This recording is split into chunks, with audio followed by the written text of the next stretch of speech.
ভক্তি ভরে তন্ত্রের ঘরে সকল বন্ধুকে অসংখ্য ধন্যবাদ। আশা করি আপনারা সকলেই ভালো আছেন এবং সুস্থ আছেন।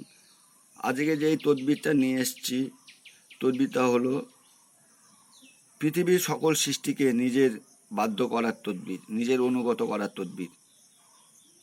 মানে এই জগৎ সংসারের সমস্ত প্রাণীকুলকে নিজের বাধ্য রাখুন, নিজের অনুগত করুন, নিজের বশে আনুন এই মহা শক্তিশালী তদবির দ্বারা। মানে খুবই খুবই খুবই পাওয়ারফুল।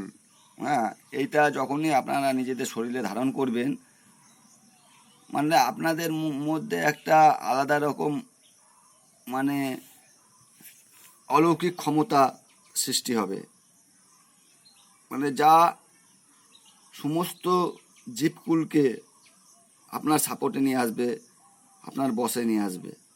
ঠিক আছে, খুবই কার্যকরী ক্ষমতা লুকিয়ে আছে এই তদবিরের ভিতরে। আপনারা এই কাজটা করলে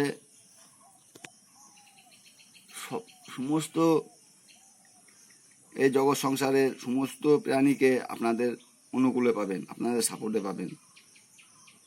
সবাই এই জীব জগৎ আপনাদের সাপোর্টে থাকবে, বুঝতে পেরেছেন? তো সকলকে বাধ্য করার জন্য, জগৎ সংসারকে নিজের হাতে আনার জন্য, নিজের বশে আনার জন্য করুন এই মহা শক্তিশালী তদবির। তো প্রথমে কি করবেন, যে কোনো অমাবস্যার রাতে, ঠিক আছে, রাত 2টোর পর, ঠিক আছে, এই কাজটা করতে হবে। তো এই কাজটা করতে হবে শুধুমাত্র মোমবাতির আলোতে। হ্যাঁ, মোমবাতির আলোতে করবেন, অন্য কোনো আলোতে করলে হবে না। সুগন্ধ আতর মেখে শরীর বন্ধ করে নিতে হবে। প্রথমে এটা করতে গেলে, এই ক্রিয়াটি করতে গেলে শরীরটাকে বন্ধ করে নেবেন না। তারপর চোখ বন্ধ করে সূরা ফাতিহা পাঠ করবেন 100 বার, সূরা ইখলাস পাঠ করতে হবে 100 বার। ঠিক আছে, তারপরে কি করবেন, দুরূদ ইব্রাহিম পাঠ করবেন 7 বার।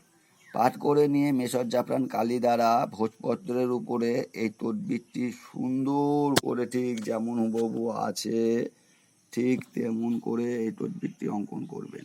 দেখতে পেরেছেন, সুন্দরভাবে করা আছে। এই তদবিরটি সেইভাবে অঙ্কন করবেন।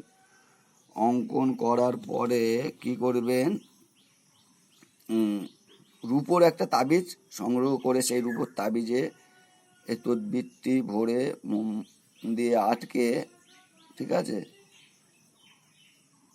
তারপরে তাবিজটা হয়ে যাওয়ার পরে চোখ বন্ধ করে ফজরের নামাজের আগে পর্যন্ত দুরূদ ইব্রাহিম পাঠ করবেন। ঠিক আছে, হয়ে গেল সম্পূর্ণ।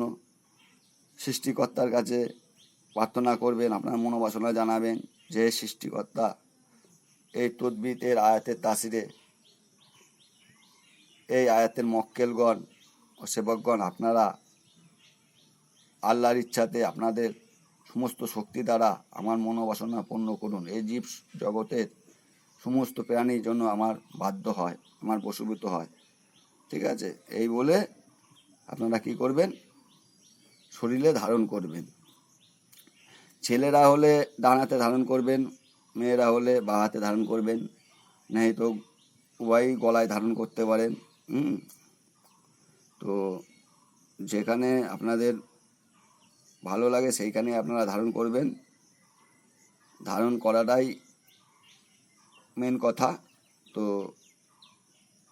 দেখছেন এই জগৎ সংসারে আপনাকে অবহেলা করে, এই তদবিরটি তাদের জন্য খুবই উপকারে লাগবে। দেখবেন সবাই আস্তে আস্তে ভালোবাসছে, অন্য চোখে, ভালো চোখে দেখছে।